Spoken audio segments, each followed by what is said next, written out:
In cinematography, composition refers to the frame to the image and how the elements of the mise-en-scene appear in it.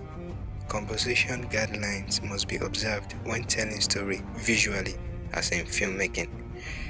The role of any full of composition is to draw the eye into a scene and how well it was introduced. Framing refers to using elements of a scene to create a frame within a frame. In visual art, including cinematography, framing is a technique used to focus the viewer's attention object. Framing can make an image more aesthetically pleasing and keep the viewer's focus on the frame object. It can also be used as a repulsor to direct attention back to the frame. All this framing works hand in hand with lead room, either the head room or nose room, rule of third, and other shots which are compiled together to create a perfect composition. In framing, there are different shots and patterns which are combined together to tell the story and the act in the scene. It helps in communicating to the viewers and also get them involved in the scene. Extreme wide framing, it helps the viewers to see the entire setting of a scene, of what might happen and where it is happening. Acting in this kind of framing seems to be very small, while more emphasis is laid on how the frame of the scene is placed.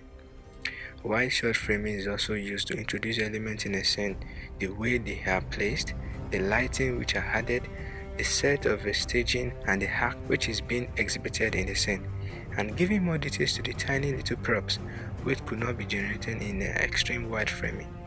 It is used in communicating to the viewer what is happening in the scene and where it's taking place.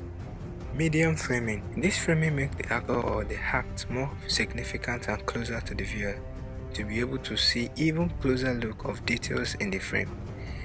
This tells more story of the additional framing which were not noticed in the first place. Close-up is a framing that is often used by editors in filming because it shows a closer look of the action or the act, or which could not be spotted but will be able to pass the message across to the viewers of where to look and when to look. The basics of framing a composition in a movie do not only show how best to look in the scene, but it introduces the entire component put together to tell the story from the scene and also give more details as to where to look, the distance of the object, and communicating the significance of the position of an object in a scene.